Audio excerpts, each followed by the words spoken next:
السيدات والسادة، ستبدأ الجلسة التالية بعد قليل.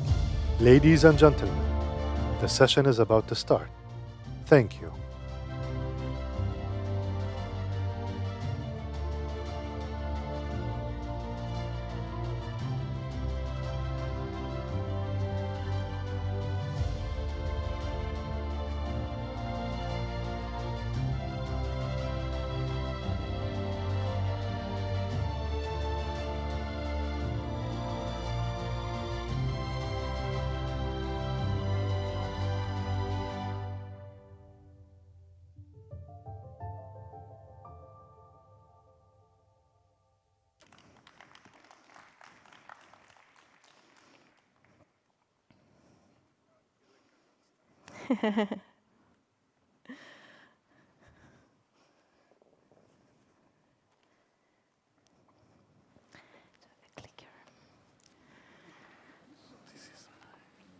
Good afternoon, everyone. My name is Sarji Kavada, and I work at NASA's Earth Science Division, supporting the Applied Sciences program.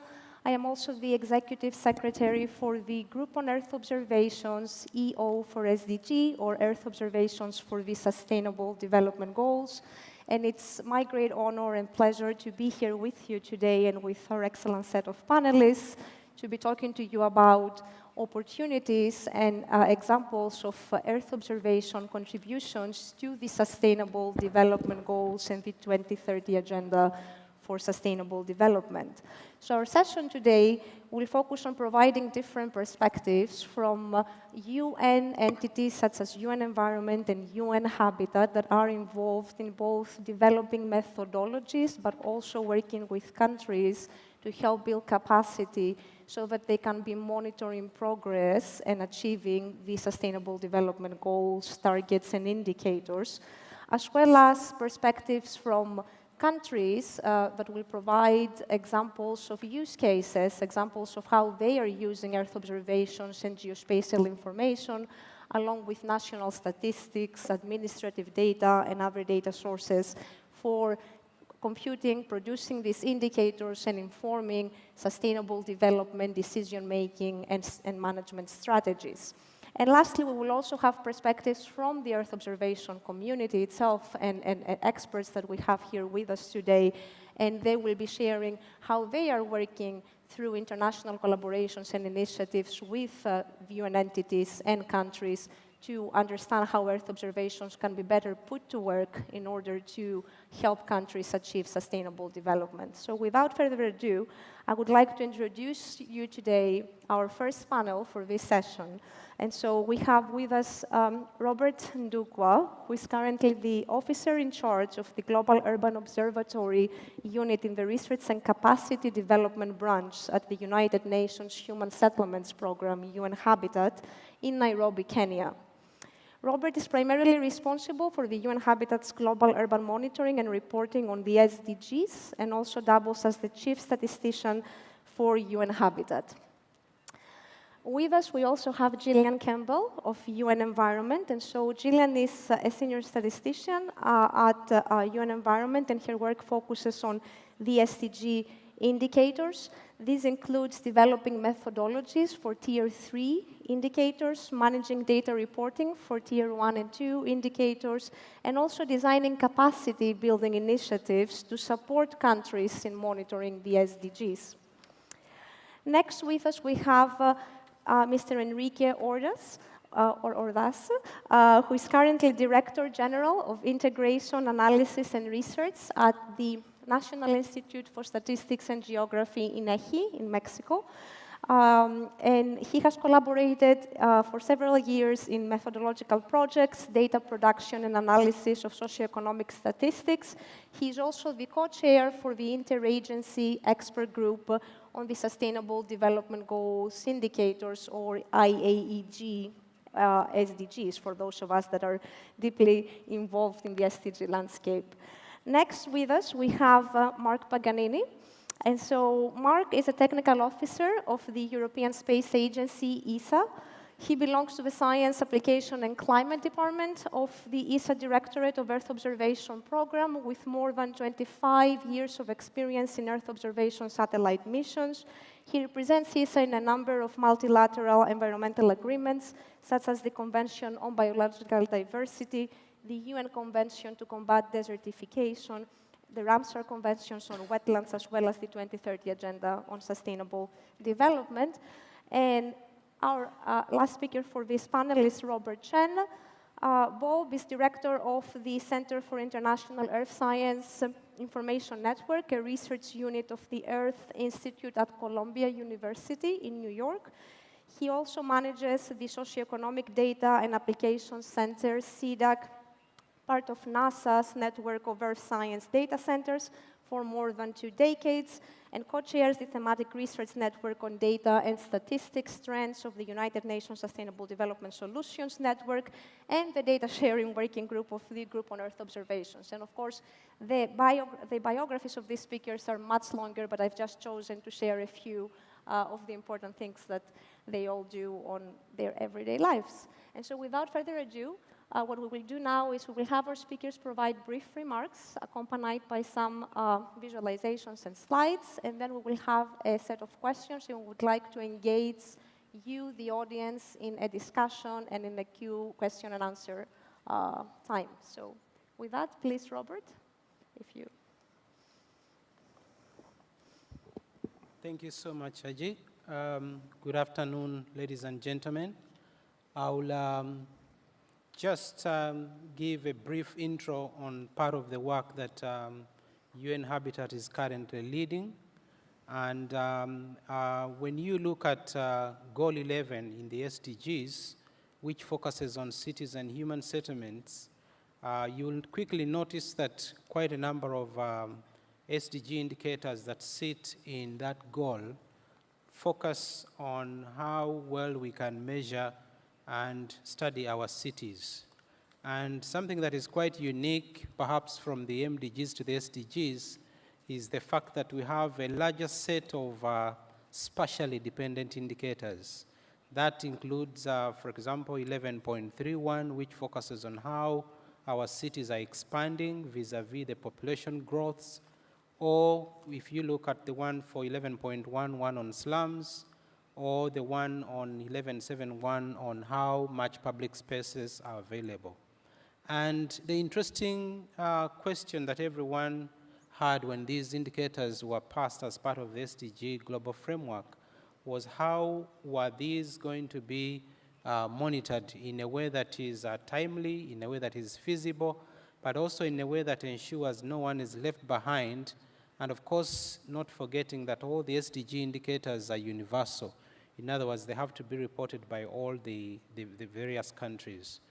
And we've been working with quite a number of partners, from global partners and national level partners, but also our local level government institutions, including city management, but also any other municipality levels.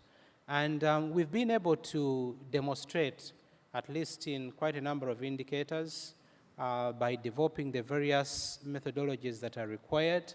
And here, for example, you can see the work we've done on at least mapping out where are the public spaces. This is an example from Addis, where we're able to work out, for example, what's the urban extent for this specific city, and then map out where are those specific public spaces, work with teams to go on the ground and validate where those public spaces are. In other words, cross-checking what the Earth observation technologies have offered with the ground truthing processes.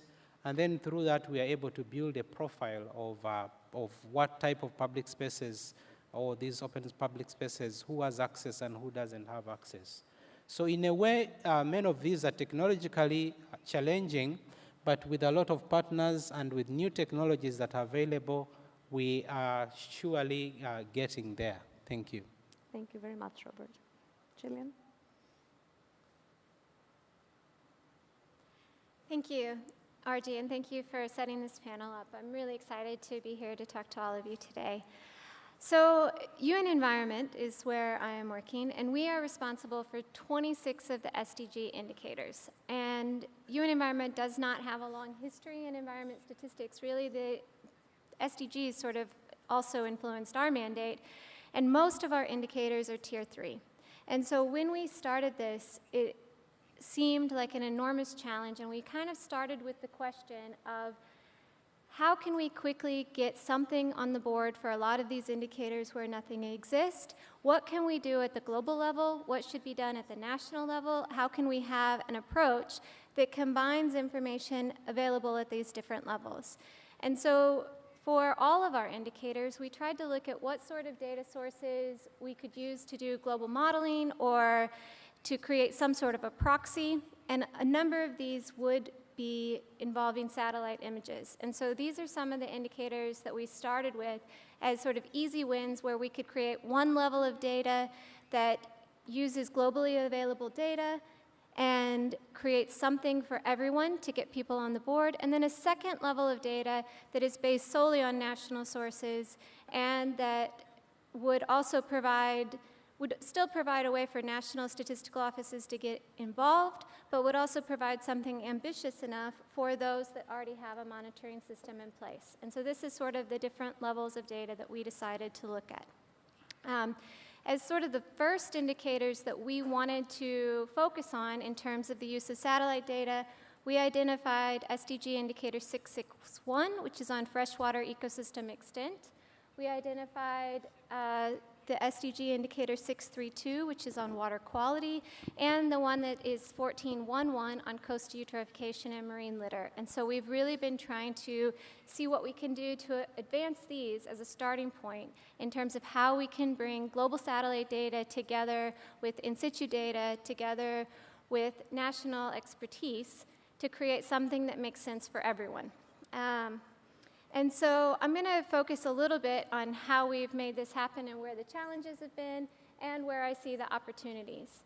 So in terms of the opportunities, we do have satellite data that goes back in time. So it provides us with a window back in time, not just a starting point now. We also have data that can be used to create something for everyone, for countries that have nothing available right now, which I'm going to talk more about what's been done in terms of water extent in the next session at the Dewa Hall. If you have any time and interest, then come over. And we also, though, have some challenges. One is that ground truthing data is very difficult to come by. A lot of countries don't have a system in place that allows us with a way to ground truth. There's a need to build capacity in order to do ground truthing. It's resource intensive, so we have questions related to how can we involve citizens, how can we use citizen science in order to do this sort of ground truthing, and a lot of these questions still remain unanswered, but this is a direction that we want to go towards. So what we have is there is a global platform which has been developed by ONS and UNSD, which is something that we can use for this. We see this as an opportunity. There is data available from a variety of different satellites, some public and some private, which we know that we can use. However, we do recognize that in order for this to really be useful, it has to be nationally owned, it has to involve national stakeholders, and this is a challenge for us and something that we're working towards. This is something we're working towards with NASA also, who's not actually presenting but just moderating. And this is the direction that we know that we need to go. So I just wanted to say that I think there's a lot of opportunities. I wanted to mention here that I think that the whole Earth observation community needs to get involved in order to make this work. And I have mentioned GEO in this slide, and by this I do mean the group on Earth observations, but I also mean the whole community, which would be statisticians, cartographers, citizen scientists, the users and the producers of Earth observation data from around the world need to have more dialogue and more discussion on what we can do, how we can do it together, how we can bring information together in order to have a useful monitoring system. And on our part. On behalf of UN Environment, I mean, we are looking to further expand this methodological work and to build capacity, but we can't do it alone, and we're going to need to partner with countries and the private sector and others in order to really make this happen. And thank you, RJ. Thank you very much, Julian. Enrique, please. Well, okay. First, I want to thank RJ for inviting Neji to share our progress in this subject. So, as you may know, in Mexico, both the statistical and the geographic information offices are within one agency, and that gives us some advantage to exploit the use of Earth observation and geospatial information along with the statistical data. So in July of 2018, and taking into account the expertise that we already have, we began a collaboration with Australia Geoscience in developing Open Data Cube project. Here you can see on the slide that we are trying to produce some indicators based on that source of data. And particularly, we are using software which is called Water Observations from Earth. WOFS, I think it's the name that's used. And already we have begun producing some indicators using geospatial data, Earth observations. So for now, we have those indicators, 15.3, 241, already you mentioned 661. And I want to show you now one case, which is indicator 911, which relates to people living within the 2 kilometers range of road, which is transitable all year long. So on the green, you can see the localities, rural localities, where people have access to that road. And with pink, I hope it's pink, yes, you can locate population living in localities who are beyond a road within 2 kilometers. So this is, and from that, I don't have the slides, but you can produce specific data at the locality level because we map this against the population census. So you can really estimate the exact amount of population at that time. So you can see now that using the data cube provides a sequence of data concerning how the environment is changing. Here are some slides on the Pacific coast and river that it's going out. And our colleagues of geospatial information have interpreted this as those areas where degradation of the soil is happening. And so this is an important tool for us to use. So these are two examples of the things we are doing with geospatial information. So what are the challenges and the opportunities? Well, to begin with, we have to take advantage of the technological progress. Of course, we have big data. We use in this case the big data applied to the amount of satellite images that we get. There is more processing power available. We have machine learning. So these are tools that we are using. And of course, there are changes in concepts, water, soils, vegetation, and the open data cube that we are developing with Australia. And just to end, the data cube allows storage, processing, and mass analysis of satellite images. This is one advantage. It enables the use of big data and machine learning, and it allows a greater spatial detail and updates more frequently the images, as you have seen on the slides. This is what I want to share right now. Thank you very much. Thank you, Enrique. Mark, over to you.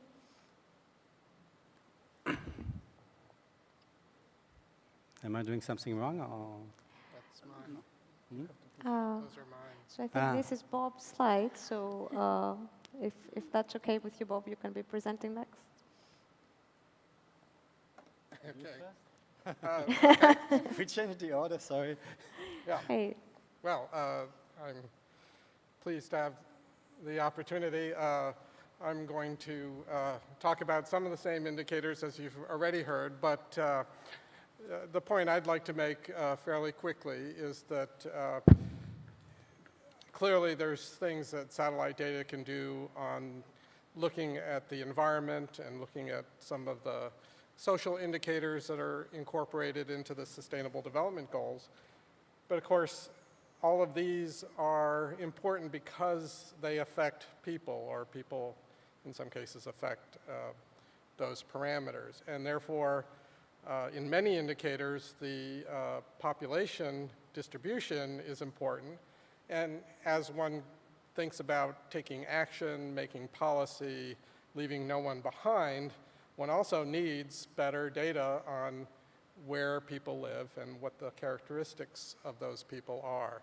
And so this particular list focuses on some of those indicators where population data is explicit. And this is a case where satellite data is increasingly being used to help identify where people live, in particular what type of infrastructure they live in or they work in, and that may affect their vulnerability to disasters, that may affect their, of course, as we heard, access to roads and services. So it's an important data point to integrate with these other kinds of data we've heard about. So let me just focus on a couple. Of course, there are new sources of data, such as data coming from satellites that detect lights at night. That may be very relevant to electricity. We saw that after Hurricane Maria affected Puerto Rico last year. There are certainly, as we've heard, interesting global data sets, for example, looking at particulate matter that have the benefit of showing, having global coverage, indicating potential exposure, but the important thing is where do the people live who are going to be affected by this type of environmental stress. I was also focusing on 911, where one of the interesting aspects of this is it's looking at rural areas where in fact the population data, especially the georeference population data, is generally not as good. And there are a number of efforts where this came from the bank a couple of years ago, trying to improve the ability to assess this indicator consistently across developing countries. And satellite data comes in two places. One, of course, being able to better characterize roads, paved roads or dirt roads and so forth, but also in better characterizing the population distribution in rural areas. And depending on which data set you use, you can actually get different results in terms of the accessibility of rural population to roads. And so having a good sense and improving the quality of that rural population data is an important factor. The one interesting thing, though, is that these data are, there are many different producers of these data. For the user community, it can be confusing as to which data set is most appropriate. For that reason, we've developed something we call the PopGrid Data Collective. I talked about it a little bit yesterday at a different session. And one of the things we're trying to do is make it easier for non-experts on these data to simply be able to visualize the differences between the data set and then actually do some queries, so that if you're interested in a particular area, you want to see what the range of variation in population estimates are, because they all have different characteristics and they may be fit for different purposes. And so We've been trying to organize the data provider community to explain their data, make their data more accessible. We'd really like inputs from the user community to help us improve the utility of these data for the different indicator applications and more generally the sustainable development applications. Thanks. Thank you, Bob. And Mark, over to you. Yeah, thanks, Bob. Okay, that's the right one. So it's a pleasure for me to be with you. I think during these last 2 days, we heard a lot about the big data revolution to harness the transformative, to harness the transformative power of data, the importance to mobilize the data revolution for countries and leaving no one behind, the importance to give open and universal access to data, and for us, I mean, really to apply open data policies, the importance to facilitate the data discovery and make this data accessible to all, the importance to connect data to knowledge, and this actually applies also to satellite data. So we are basically facing the same issues everybody is facing. And satellite data are an integral part of the data revolutions, and especially from the environmental dimensions. And we are entering a new era in the EO satellites. Actually here, should be an animation, and the satellites should be flying around the world. I can confirm that they are still flying. And, but it's a pity that you can see it, but I mean, here we have the 2 Sentinel satellites of the European, Sentinel-2 satellites from the European Copernicus Initiative, and they are providing a full coverage of all land masses and 20 kilometers from the coastal areas every 5 days. Of course, weather permitting, because they are optical satellites, but we do also have radar systems, and it's not only about the European Space Agency, it's also about other space agencies. So here, only with the Sentinels, we are producing 15 terabytes of data every day. So we are entering what we call the petabyte era, because we need to maintain all this data and make this data available. And this is, of course, very challenging. So how can we, as a community, facilitate access, satellite access, the discovery of this, the access to the data, the processing, and doing the data analytics? How can we help actually countries extracting the value of the satellite data? And how can we do this in a sustainable way and in a cost-effective way? And this is very challenging. And alone, I must say that nobody almost can handle this amount of data, which is to be managed, because it's definitely too high, and I gave you some numbers. So we must act collectively. So the important is also not only to mobilize the data revolution, but to mobilize the ICT revolutions for the benefits of all. So we have to harness what we call the power of the cloud, and to develop these platforms on cloud computing infrastructures that allow countries to easily access data and extract the information from this data. And this can enable really some large-scale exploitations of this data, and there are very good examples from Google Earth Engine, and you will see this in the next sessions. But it can also stimulate innovation. It can also offer business opportunities.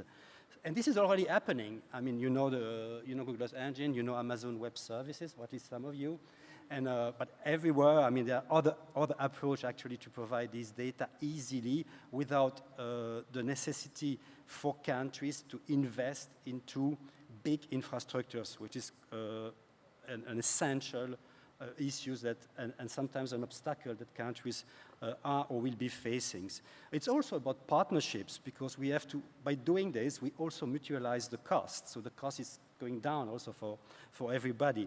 It's also about engaging other actors to share their data. So it's not only about your data, because what we want to do is data analytics at the end. So it's bringing satellite data or processed data with other data in order to do for example, if we take the case of the 1531 on urban, it's about bringing together the mapping of built-up areas with the population grid. And we need also to have this into these data sets. So, yeah, we are, let's say, at the heart of the data revolutions, and at the heart of the ICT revolution. So let's make use and adequate use of all of this. So how we as a community are tackling these issues, how we have the GEO, which is an initiative on sustainable development goals. The space agencies, they are also organizing themselves, and we have also, let's say, all the space agencies that have Earth observation programs working together. And what do? First, we try to provide global data sets, because that's very important. Lots of countries will not have the capacity to develop their own national data. So this is meant to complement the data sets that countries might not have. We are helping the custodian agencies developing the methodological guidelines. So we work very closely with UN Environment. We are working with the countries, of course, with the NCOs, with the line ministries for the indicators. We need to do capacity building in the countries, but more than everything, we need to provide tools, we need to provide platforms, and we need to provide a sort of a hub where you as a countries can find all the information you need in order to use satellite data. Thank you very much, Mark, and thank you everyone for those very insightful inputs. So I would like to ask just one question and then also invite for one or two questions from the audience in the very short remaining time that we have. So we're going to try to be very succinct, and I would like to ask for one or two sentence responses from you. So I would like to ask, especially looking at UN Habitat and UN Environment, in terms of what are some existing SDG indicator methodologies that have already Earth observations well integrated and accepted as part of the methodology itself, and what were one or two key obstacles that needed to be overcome in order to get to that point?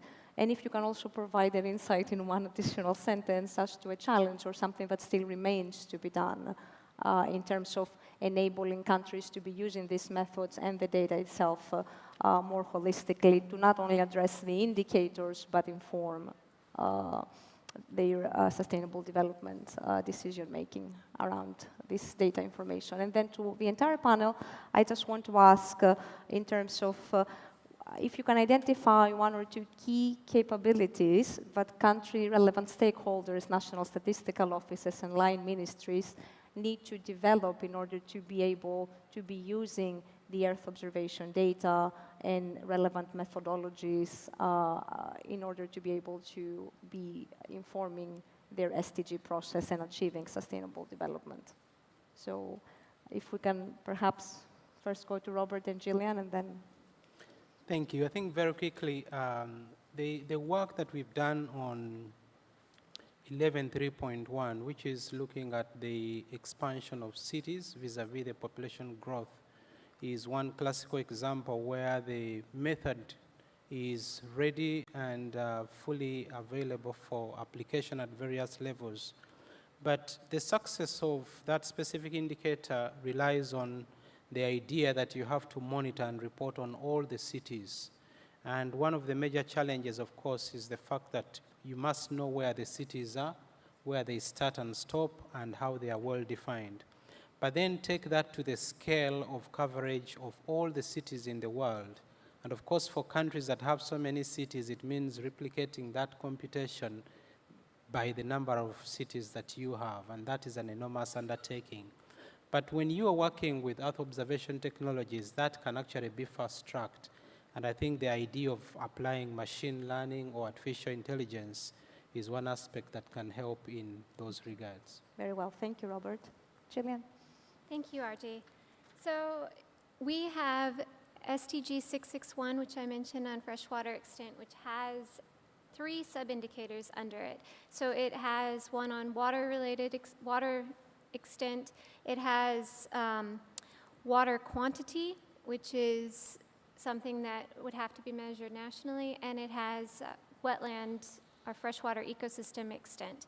And then it also links to the water quality indicators. So the way that this has been approved in the SDG process is that we have an endorsement of using a global data product, which is based on the Global Surface Water Explorer, which has been developed by the Joint Research Center of the European Union and Google.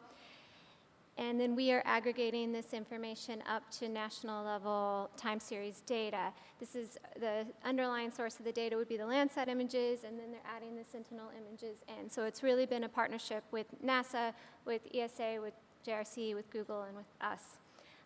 And so we do have permission to use this for one of those sub-indicators under 661 from the IAG SDG. So we have a global data product officially going into the SDG report that is in the Secretary General's SDG report and the global SDG database. I think this is quite unusual in terms of the SDGs.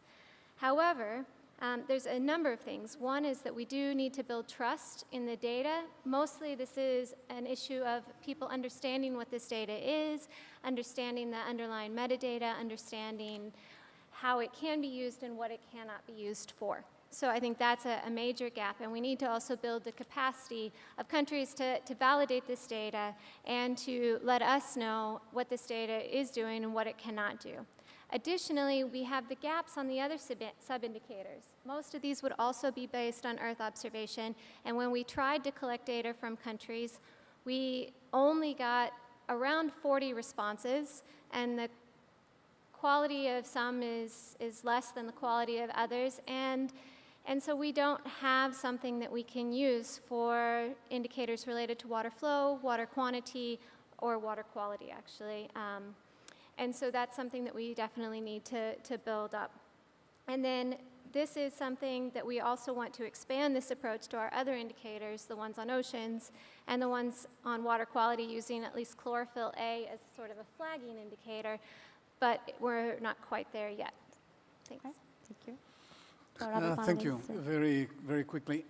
In terms of requirements for a National Statistical Institute, and in the case of Mexico, it's Geographic Institute, we need, in terms of skills, I would say data scientists that can understand what we are trying to measure. And of course, within the whole institution, I think data interoperability, not only data interoperability, conceptual, semantic interoperability, institutional interoperability, those are essential if you want to use Earth observations along with statistical data. Thank you. Thank you. Mark, a sentence Yeah, or two. to be extremely brief, no, I think what I would say is that there is not one solution to all. Not all countries have the same financial and technical means, so they will not all embrace Earth observation in a different way, but we have to make sure that everybody can use it. So we have to work at different levels. So for those who really have the skills, we are already working on analysis-ready data to make the data easily let's say, used for processing, which is not, it was not the case a few years ago, and we made big progress on this. For those who can't really, let's say, develop big capacities, the availability of the global data set, but we have to make sure that the global data sets have the right accuracy at the national levels, but we are, of course, working very hard on this. And as anyway, in all cases, we have to provide tools, and the data cube is a very nice examples, and make all this data easily accessible. So I come back with this cloud computing platform, because that's the way to go. Thank you, Mark. Bob, a couple of sentences, please. Very short. Yeah, I certainly second what's just been said, and I'll just end with a plug for session tomorrow about a project called Grid 3, which is working on building national capacity to help with these geospatial data issues. So that's at 10:30 or something like that tomorrow. Great, thank you very much. So we will move now to the second panel of our session, and a video will play to help transition us from one panel to the next. So please take a look, and thank you again for listening and being here. Thank you. We're very excited about the new African Regional Data Cube. It brings this new data technology to 5 different countries in Africa that typically are not users of satellite data. And they're going to have this chance now to look at the Earth from totally new ways and to use it for sustainable development goals. Initially, data was being siloed as a scientific tool, but what I've learned is data actually is an everyday thing that should inform, transform, and even inform how we do our daily business, from our own livelihood to environment and to policy and to how we engage as networks with globally and locally. We have all the data we want now, but that's actually a bit of a problem. It's no longer, how do I get the data and I can't buy it? It's now, I've got so much data, how do I use it? If we can get this analysis-ready data in a form that these countries can use it rapidly and effectively, we've removed a lot of that burden, because most of the problem they had in the past was just pulling the data together and making it useful. How much research is being blocked by the fact that people just can't access the data that they're trying to get? In the absence of data, it truly becomes very difficult for us, and as a developing country, to really effectively plan. And I think the government has made a deliberate decision to really leverage innovation, leverage ICT to make data more readily available to support our planning processes.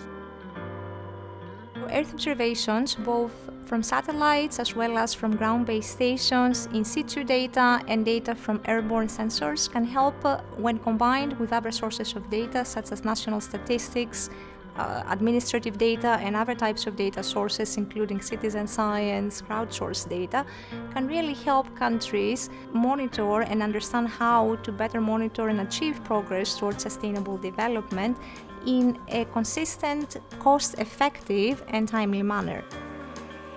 Through the global partnership, you're at the forefront of the innovation and new ideas that will bring the promise of the data revolution to bear on the most critical problems of our time and on our efforts to achieve the SDGs. I congratulate your progress so far. I'm particularly excited to see the launch this week of the Africa Regional Data Cube, which aims to increase agricultural productivity and provide jobs for young people. We are especially pleased that with the launch of the African Regional Data Cube, that will begin to make the benefits of data revolution more real and tangible to data communities who have often been left behind. This is a big step towards the destination of who we want to be in 2030.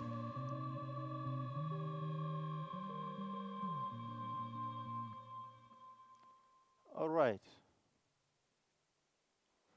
All right. The lights have come on, which means we have to start our session. Thank you very much, ladies and gentlemen, for joining us this afternoon for this session. We have two things working against us. Number one is time. Number two, that side of the room is fairly dark, so please don't fall asleep because of the lunch. And number three, we need to make sure that our discussions are exciting enough to keep you awake. That's a challenge that's been posed to us. I'm privileged on this panel to have Sandra Moreno, who's from Dane in Colombia. We have Omar Saidu, who works for the Ghana Statistical Service. We have Philip Thigo, good friend and countrymate from Kenya, government of Kenya. And we have Shi Kaifen, whom I've just learned to pronounce his name back there.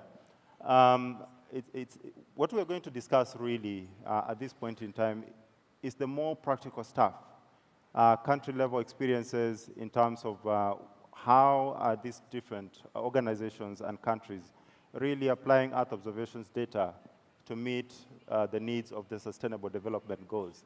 And without much further ado, my job as the moderator will be to basically keep quiet and listen and guide the discussions, which makes my work very easy. Welcome. And we'll start with Sandra. Maybe you have 3 minutes exactly. So if you have a PowerPoint presentation, that's all the time you have. And then hopefully we can have a more interactive discussion as we move on. Thank you. Okay. Thank you. And I am so happy to be here. It's a pleasure to me to be part of this panel. I am going to talk very briefly about the Colombian experience in the use of air observation data for SDG. Currently, we are working in 3 indicators use air observation data. We are working in the indicator 11.3.1. That is about the change between population growth rate and consumption growth rate. We are focused too in indicator 9.1.1. and indicator 11.7.1. We are working with these indicators. We are using air observation data combined with other data, like a census, like population projections, like administrative register, and we found that when we combine this information, we can reduce the gaps and obtain information for the country, and that help to monitoring the SDGs. And we identified too that we can share this experience, and because we are using Landsat image, that it's free image, it's easy to replicate and scale the methodology for other countries. And about our experience, we identified that we have some lessons learned, and we identified that we definitely the air observation data has a good potential to obtain statistical information. At the beginning, in our office, we use satellite image like a reference, but now we identify that image has a good potential to collect information. So we need to focus, we need to focus on improve the capacity buildings and improve the training course for human resources. And thanks to that, we found that each day it's more useful to use this kind of sources of information and obtain statistical products. And finally, we identified that this information is not only useful for SDG. We identified that there are other topics in which the use of air observation is very useful. Right now, we are focused on agricultural statistics because we have a survey that collect information from yield and crops, and we want to explore the use of air observation to reduce the gaps and improve the accuracy. So definitely this kind of information is very useful for a statistical purpose and has a lot of future in this area. So definitely we need to share this experience and continue working on that. Thank you. Fantastic. Thank you so much for those wonderful remarks and keeping the time. Omar, the bar has been set, so you have a bit of pressure to meet the 3 minutes threshold that has been presented to you. Thank you. Thank you. Yeah, in the case of Ghana, we did a national assessment on the capacity of the country to monitor the SDGs. And we came out with the support of the Global Partnership, and we came up with 3 key priority areas for focus, and that is filling data gaps, encouraging data use, and strengthening the entire data ecosystem. And so as part of this process, we realized that there was a need for us to engage in the use of Earth observation data. So we joined the GPSDD in the attempt to use the African Regional Data Cube. So what we did as a country strategically is first to convene the national stakeholders who require Earth observation data for their operations. And with that, we organized an assessment of the specific areas that we would need the Earth observation data to address. And at the same time, once we identified that, we started engaging with political leadership. Because if you want to have the uptake of evidence, you need to have that kind of engagement. So political leadership was much involved even at the launch of the African Regional Data Cube in Bristol early this year. So we identified 4 critical areas where we want to use the Earth observation data for. So that's in the area of agriculture, in the area of water quality and illegal mining, which is one of the major headaches of Ghana, forest cover, and then urban sprawl. So we constituted this team and sent them to Nairobi, where the first training was held in May. The team was diverse in terms of the use applications that we're looking at. So since the team returned from Nairobi, they have been able to develop some use cases to demonstrate the capability of this resource. And the first picture is showing the issue of vegetation along one of the major rivers in Ghana. And you can see that from the year 2000 to the year 2017, there has been a lot of destruction. And this destruction is basically due to illegal mining. And so we can have more targeted interventions in addressing this canker. The second has to do with urban sprawl. And we picked on just one of the cities in Accra, in Ghana, where we had, in the year 2000 to 2014, the level of urban sprawl was just about 31 square kilometers. But then from 2014 to 2017, this moved to 38. Now, what does it mean? These population figures and censuses can provide, but that will be in every 10 years. That is where we can determine the urbanization in the country. But this resource is providing us an idea of what kind of sprawl we have in.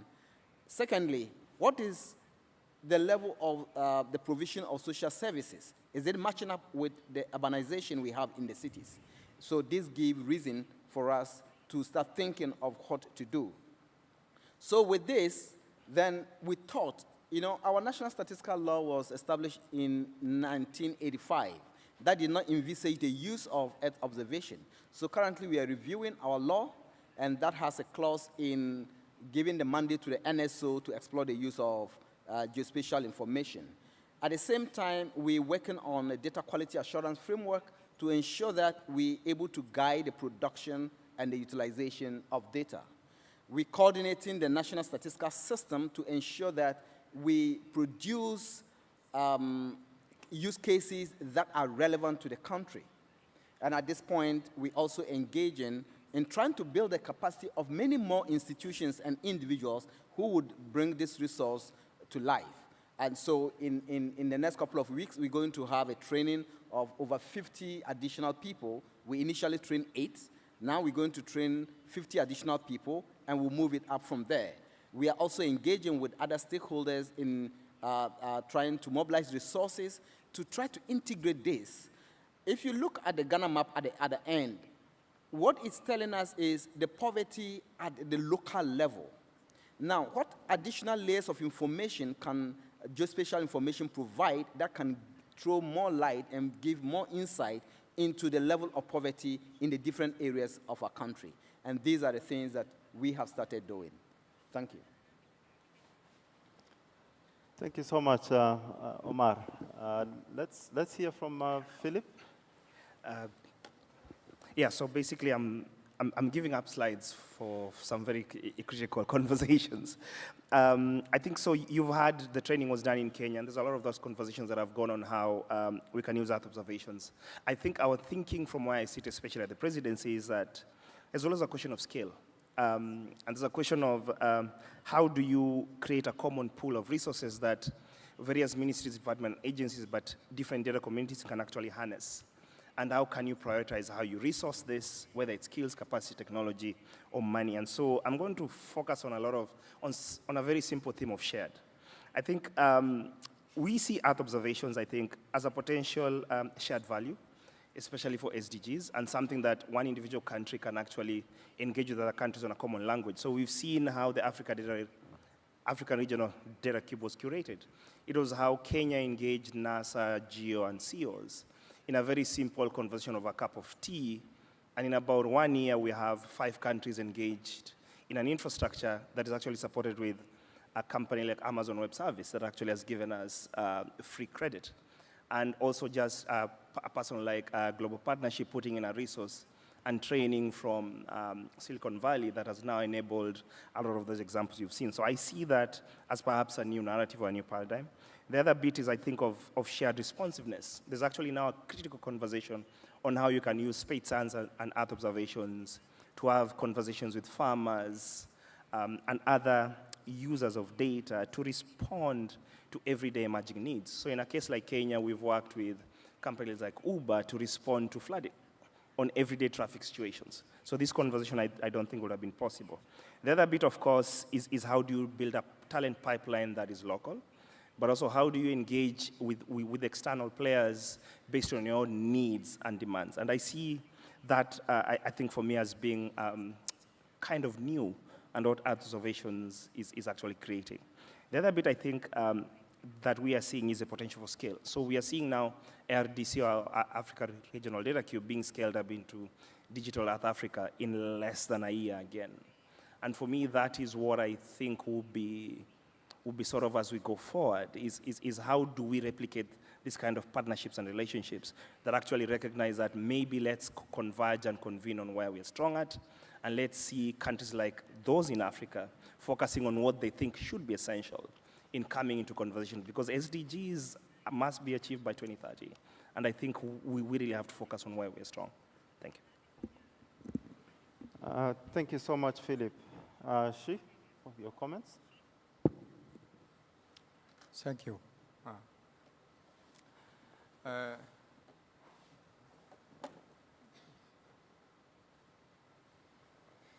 As opposition support SDG, we get more information for SDG purpose. So needed more and more higher resolution satellite image and some new equipment such as drone and new technology skills for classification of remote sensing image. In my country, we focus on the balance of food supply and needs because the population and land occupied by non-agriculture industry and soil polluted and some disaster. And we also need to reback some land for forestry because of the climate change. We should prevent this situation. So we needed to rebuild the data collection system of agriculture system. We try to use Earth observation technology for 10 years. We built a new system we can describe this system with 3 keywords of space, satellite in the space, and sky, drone in the sky, and ground, surveys, and the corporate staff, the staff of some corporate agency of China, most of in the province office. We use satellite image to build basic information of land vector data or classification, the crop distribution. Then select some many sample village and some sample plot for field survey. We use two types of field survey, drone survey and survey by the APP operator, use Android operator by our hundreds of thousands of enumerator. And then we use this data, field survey data, and with satellite image to interpret land vector data and crop planting distribution. And then in the end of this system, we can get the more correct crop plant acreage data and some detail of the whole country with what kinds of crops. And as I mentioned, we use some many drones for agriculture field survey, and most of we have three purposes to use drone. The first one is to implement some satellite image can meet the use of this field survey. And second, we use drone for, instead of field survey. In this slide, we show the middle picture, left middle picture, is a automatic operator app. Use some PDA. Our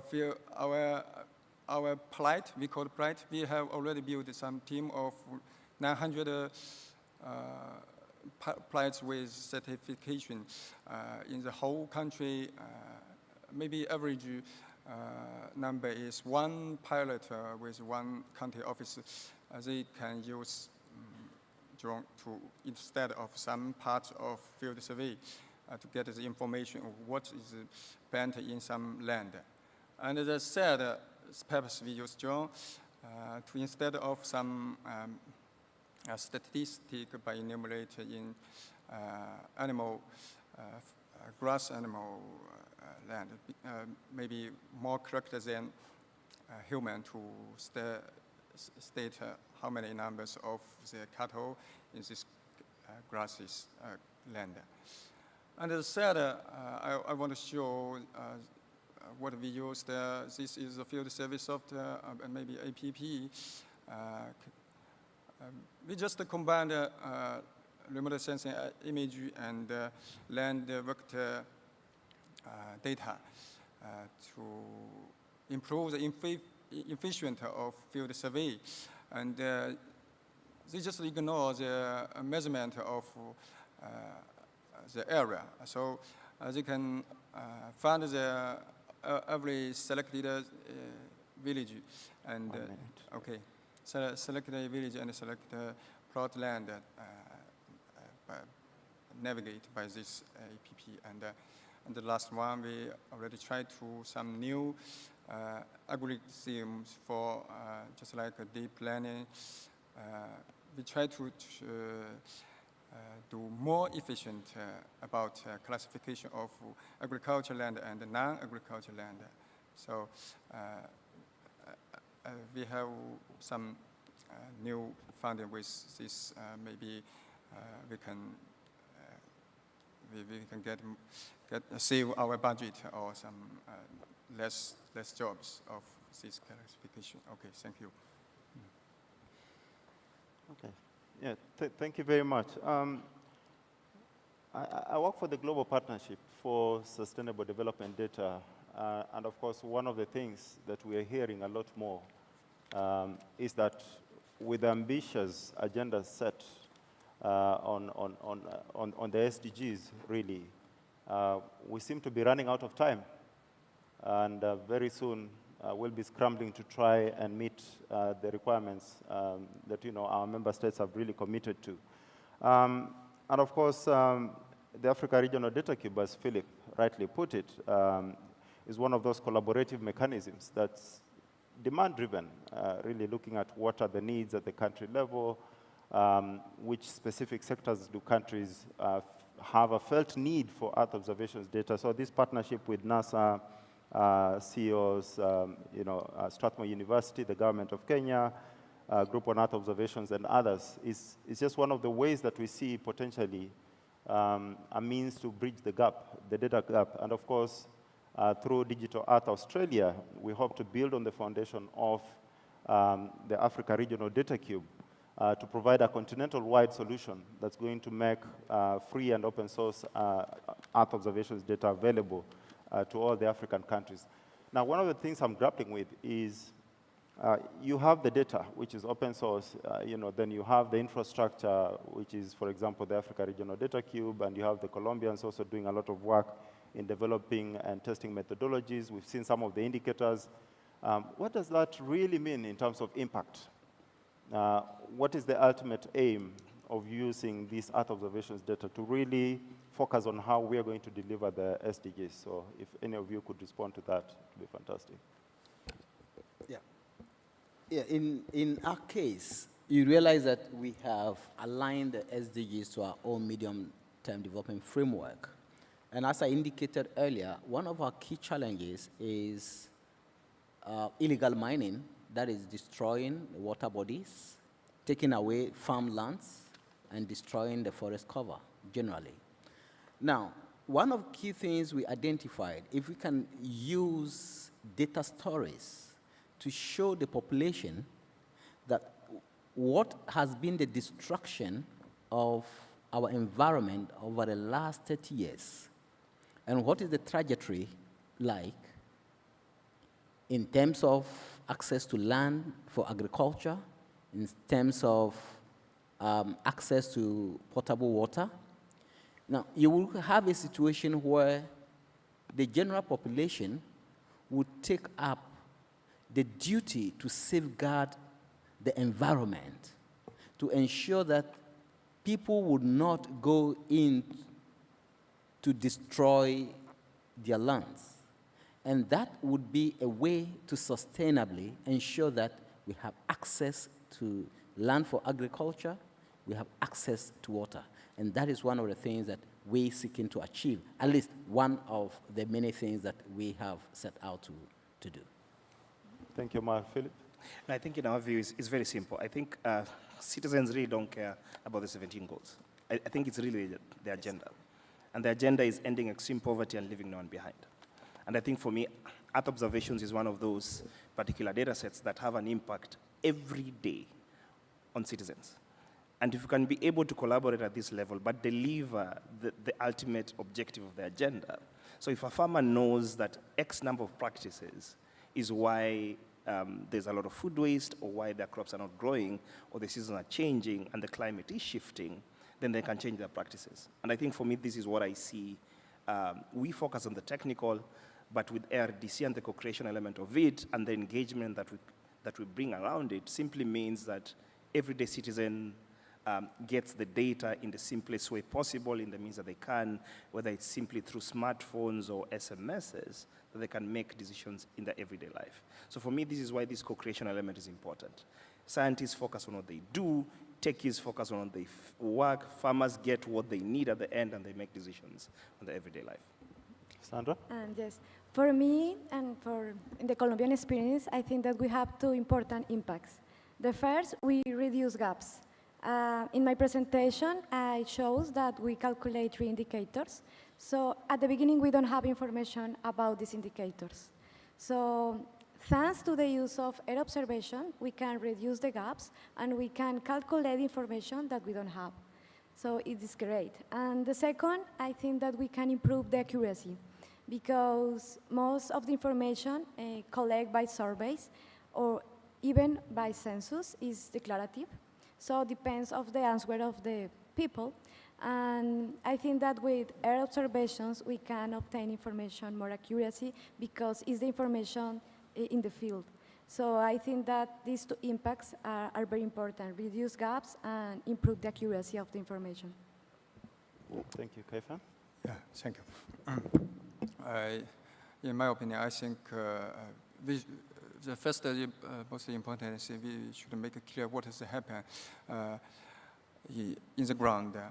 We should, we call it the first step. We build infrastructure data of what we can get from the ground, and what we can find, what has happened in the land. So we should make clear what has happened in the first step. Then we can meet the SDG purpose. What we will do, we will try to change our living or some.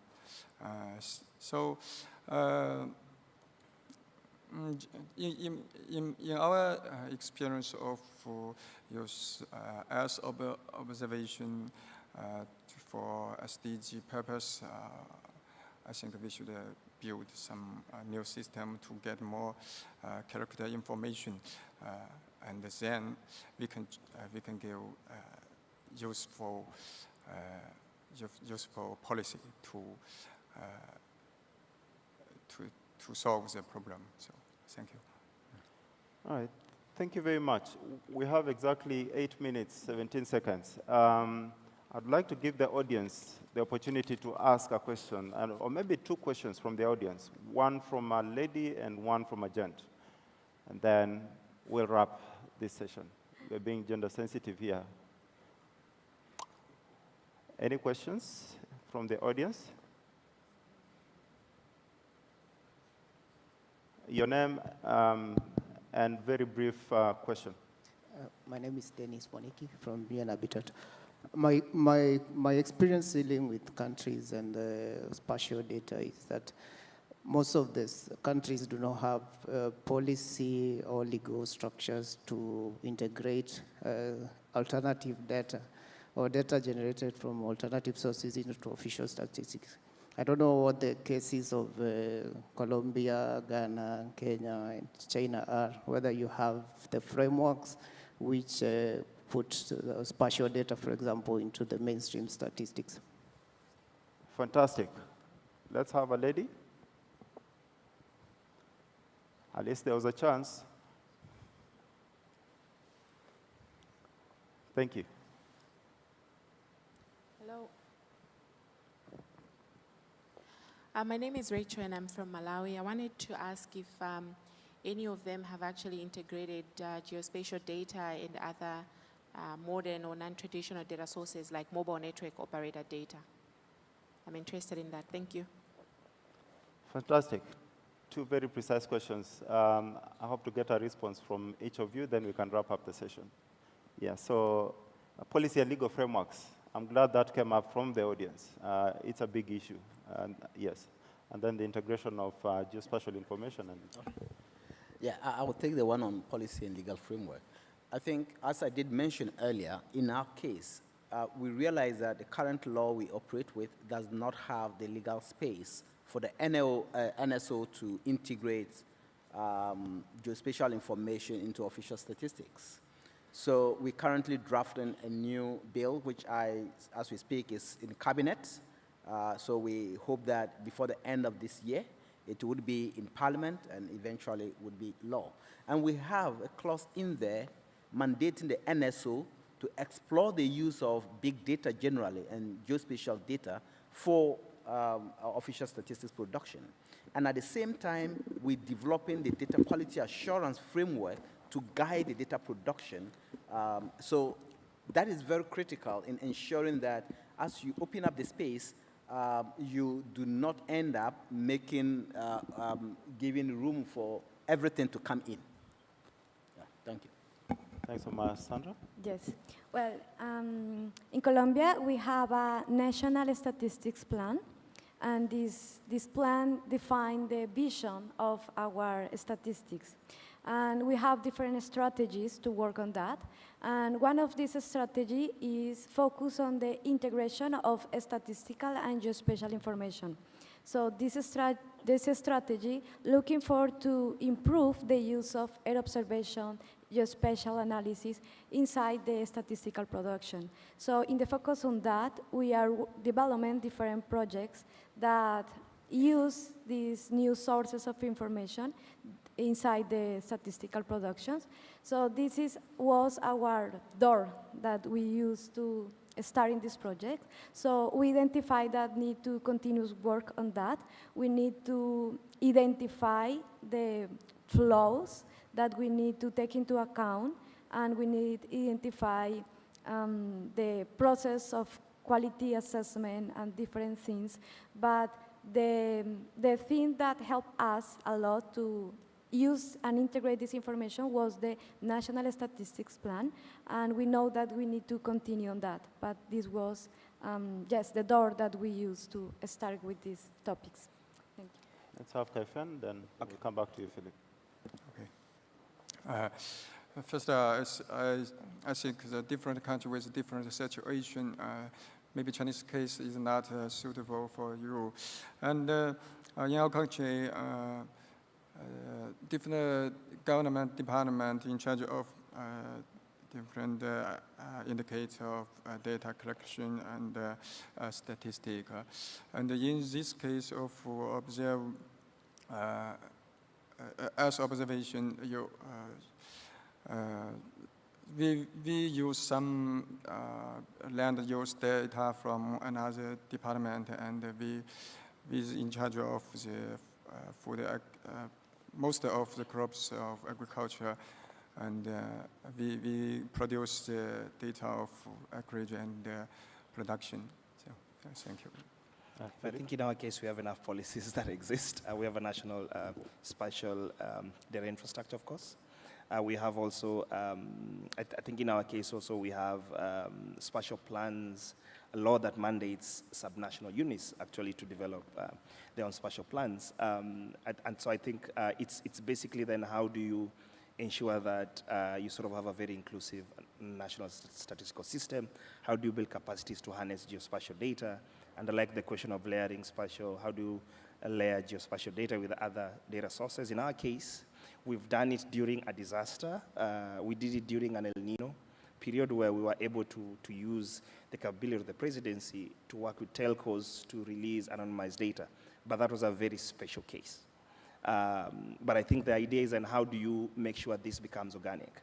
So how do you develop policies around anonymizing data? And we've seen a raft of data laws that are coming, and we are mulling over data management legislation that enables that potential of sharing data across communities. Fantastic. So what I'm hearing is that we need plans, statistical plans and other plans. We need policy and legal frameworks that create an enabling environment. And then we have data or infrastructure.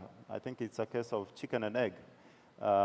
In the case of the Africa Regional Data Cube, we have open source satellite data, and now we are using the Africa Regional Data Cube as the infrastructure to filter that data and, of course, make it available to countries.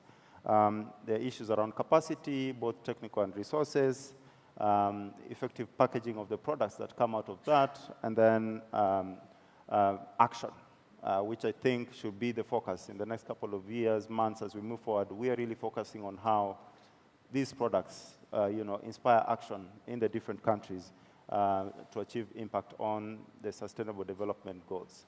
Ladies and gentlemen, my name is Davis Adiano. I'm the Regional Director for Africa at the Global Partnership for Sustainable Development Data. We have exactly 42 seconds, no, 39, 38 to complete this session, and I think we want to wrap up in good time. Thank you very much for your attention.